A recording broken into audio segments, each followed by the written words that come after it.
E se aquela sensação de ter uma bateria que nunca descarrega, na verdade, for um sinal de algo muito mais profundo? Hoje, a gente vai pular direto para um tema fascinante e desmistificar o que os estudos chamam de motor invisível do TDAH na vida adulta. Pensa só, e se aquela agitação constante, aquele zumbido no fundo da mente que não dá trégua, não for só a correria da vida moderna ou um simples quadro de ansiedade? Essa é uma dúvida enorme que assombra muita gente, todos os dias em total silêncio. Isso nos leva direto para a realidade de como o TDAH realmente se apresenta em adultos. A gente cresce com aquela imagem clássica na cabeça da criança que não para sentada na cadeira da escola, certo? Mas a ciência já mostra que o cenário muda completamente de figura quando essas crianças crescem. A diferença comportamental com o passar do tempo é brutal. Na infância, a hiperatividade é muito física, super visível para todo mundo. Só que na fase adulta, essa energia não evapora, ela simplesmente migra para dentro. Acaba virando uma inquietação interna exaustiva, uma mente barulhenta que traz uma sensação de sobrecarga constante. É literalmente como se o cérebro não tivesse o botão de desligar. E na prática, como isso bate na nossa rotina? Bom, pode aparecer como uma impaciência extrema com o menor dos atrasos, tipo no trânsito ou numa fila. Tem também as famosas e frustrantes falhas na memória de curto prazo e aquela desregulação emocional, onde os sentimentos vão do 0 a 100 de forma explosiva. É uma sensação eterna de estar a 1000 por hora e uma dificuldade absurda de simplesmente sentar, respirar e relaxar. E tem um exemplo que ilustra isso perfeitamente. Quem nunca entrou num cômodo, parou no meio do caminho e pensou: gente, o que eu vim fazer aqui mesmo? A questão é que, quando isso acontece toda hora, numa frequência muito acima do normal, deixa de ser só uma distração boba. É um reflexo bem claro de um déficit na memória de curto prazo, fortemente ligado a essa condição. Mas reconhecer esses sinais é só a pontinha do iceberg. O que nos traz a base inegociável para lidar com tudo isso: o tratamento especializado e o acompanhamento direto com profissionais da saúde.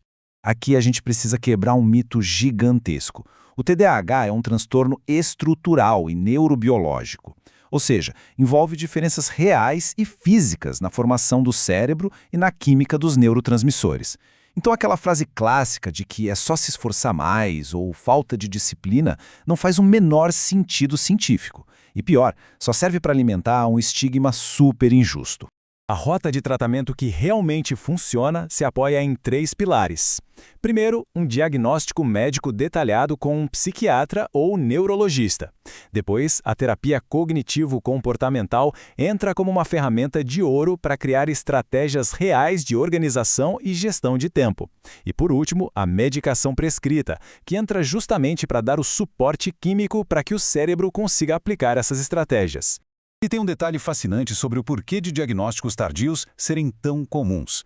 Ao longo da vida, a mente cria as chamadas estratégias compensatórias. Basicamente, são máscaras que a pessoa desenvolve para esconder as dificuldades de atenção no trabalho ou com os amigos. O problema oculto é que sustentar essas máscaras gasta tanta energia cerebral que gera um esgotamento absurdo, muitas vezes confundido apenas com burnout, ansiedade severa ou depressão. Mas, uma vez que o tratamento clínico está alinhado, a gente entra na vida real. Vamos falar agora sobre o combustível biológico, como a nutrição e a suplementação estratégica impactam diretamente na nossa capacidade de foco. Pensa no seguinte, a química do nosso cérebro responde na hora ao que a gente coloca no prato. Começar o dia com bastante proteína fornece os tijolinhos essenciais para construir dopamina e noradrenalina, que são os grandes mensageiros do alerta. Por outro lado, refeições cheias de carboidratos simples dão um pico rápido de energia, seguido inevitavelmente por um tombo gigantesco da glicose. O saldo, aquela famosa névoa mental e uma irritabilidade tremenda logo depois. E olha que fato super importante que a ciência nos mostra. Comer muita gordura, principalmente ali perto da hora de tomar a medicação, pode atrasar bastante a absorção de estimulantes essenciais. Ou seja, a eficácia do tratamento farmacológico caminha de mãos dadas com a estabilidade do que a gente come. Além da dieta, existem adjuvantes naturais que são verdadeiros parceiros do cérebro. O ômega 3, com alto EPA, ajuda a reduzir a inflamação e limpa o foco. O magnésio atua como um mestre do relaxamento mental, enquanto o zinco dá uma acalmada na agitação. E para o cérebro fabricar aquela dopamina que a gente tanto precisa, ele exige matéria-prima direta, como L-tirosina, trabalhando em equipe com vitamina C e ferro. Só para dar uma dimensão, estudos apontam que até 2.000 mg de ômega 3 por dia podem ser muito benéficos para manter o foco na vida adulta. Mas calma, é sempre fundamental lembrar que cada corpo funciona de um jeito e qualquer dosagem alta precisa ser conversada com o médico, especialmente se houver uso de outros remédios. Bom, com toda essa engrenagem biológica compreendida e os caminhos de tratamento mais claros, a gente chega no momento de colocar a mão na massa. Como transformar esse aprendizado em ações que realmente melhorem a qualidade de vida? Para continuar descobrindo conteúdos práticos como este, não deixe de se inscrever no canal. É super importante também compartilhar esta análise com colegas ou familiares que talvez estejam passando por esses mesmos desafios em silêncio. E para facilitar a aplicação de tudo que falamos sobre nutrição e TDAH, confira a descrição. Lá existem links seguros onde é possível adquirir esses suplementos focados na saúde cerebral que a gente acabou de mencionar.